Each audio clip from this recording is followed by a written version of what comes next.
human rights attorney. Thank you very much for having me again. Nitsana, you heard me make mention of the bombs that are currently falling throughout the Middle East. Your organization has spent decades pursuing financial and civil liberty against terrorist groups and their sponsors. With that being said, the bombs are falling, but now perhaps the legal bombs will fall as well. Absolutely. The targets of these organizations, this terrorism, that are serving as proxy of Iranian regime is to deliberately, intentionally killing civilians. This is a war crime. This organization should be indicted. Their leaders should be put on trial and perhaps executed for committing genocide, for committing war crimes, for crimes that deserve the death penalty. However, the civilians, the victims, have only one revenue to go after these organizations, which is the civil and legal actions that they can take against them. These are monetary lawsuits that their goal is to go after the funding of the terror organization in order to bankrupt them one lawsuit at a time. And indeed, every terror organization that is responsible for the death of innocent civilians should pay compensations to its victims. We are doing this fight for over 2 decades, and we've been successful. And now it's a turn of Hezbollah to be sued and pay. Can sovereign states be held liable when terror groups operate openly within their borders? Obviously, this is something we're seeing unfold right before our very eyes. 100%. Look, you can't really kill civilians and go without pay.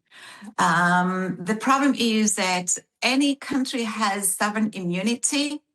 That's an expression in the international law that protects any state to be sued in court.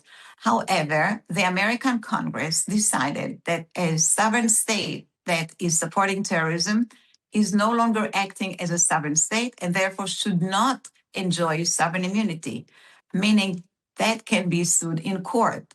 Therefore, American citizens that were killed by a terror organization which is supported by a country that is designated in the watch list of the State Department as a state-sponsored terrorism can sue this sponsor state, meaning Israeli victims that have American citizens or American citizens anywhere in the world can sue Iran or can sue Syria or even North Korea for terror attacks that they are responsible for. If talking about this current war, we're talking about terror attacks that Hezbollah is acting, shooting missiles towards populated area, targeting buildings, targeting civilians is something that Hezbollah is responsible for. And so is the country that supports it, which is Iran. We file lawsuits against Iran on behalf of American victims to seek damages for what Hezbollah is doing in Lebanon, and very soon for Iran is doing in the war against Israel and the United States. Sonny, yet again, obviously, right now, all eyes within that region, and we're making reference in this case to the lives that are currently being lost on a daily basis. With that being the focus, yet again, is there a shadow, if you will, surrounding the legal ramifications? Is that something that's top of mind for all, or are we still discussing the war itself? Look, in the end of the day, the genocide, war crime allegations will rise. Actually, they have been raised already by the New York Times, for instance, alleging that the attack against Iran is an international law violation.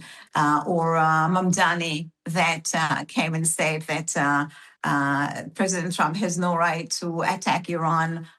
This is a war crime. This is a breach of the international law. This is using force against a sovereign state. So we have to face these allegations right now. And the truth of the matter is that both Israel and the United States were about to be attacked by Iran. They have been attacked before. We have the Marines attack in Beirut in 1983 that killed more than 250 Marines. Or we have all these terror attacks in Israel where American citizens are getting killed. Or October 7th, that 50 Americans got killed and 25 were kidnapped to Gaza. So we have all these victims, American victims that Iran is responsible for. And the world obviously is silent. The world is blaming Israel and the United States for violating the international law. So we have to face these allegations, and we have to show the world who's the real war criminal, who is really targeting civilians, who is shooting missiles as we speak. As we speak, we can hear the alarm right now in my house in Tel Aviv, and the missiles will be falling above our buildings. I'm not in a base. I'm not in a military base. I'm not a military target. I'm not a commander. I'm not a soldier. I'm a civilian. And yet I'll have to run to the shelters because Iran and Hezbollah are targeting me, a civilian. And this is a war crime. And we have to expose these war crimes. We have to bring these war criminals to court. We have to indict them. We have to find them responsible, and we have to give them the punishment that they deserve, perhaps the death penalty. Now, you touched on it, and I'm hoping that you can elaborate yet again, and that is your everyday life now, knowing that at any moment, to your point, you could lose that life with regard to what's currently underway within that region. Of course, we already lost 20 people who got killed in this bombing, in these missile attacks. Israel intercepted thousands of missiles, but there are some who infiltrated in that Israel cannot intercept. The United States cannot intercept. And these missiles have hundreds of kilograms of explosive material in them. And when they fall on a building, they crush the building. We have 6 people that ran into the shelter, and the missile hit the shelter itself, fell on the shelter, and they all 6 got killed. So it's not a joke. It's not theoretical. It's real. People are scared. People are fighting. People are running to the shelters. People are doing anything they can in order to protect their life. And therefore, we have to give our militaries, both Israeli military and the U.S. military, all the freedom to intercept these missiles, to destroy this regime, that its only goal in existence is to destroy Israel and the United States. Well said. Yet again, Nitsana Darshan-Leitner, founder and president of Sharat Hadin. She is also an international terrorism and human rights attorney, kind enough to join us on the live. So always a pleasure to see you, my friend. Thank you very much for having me.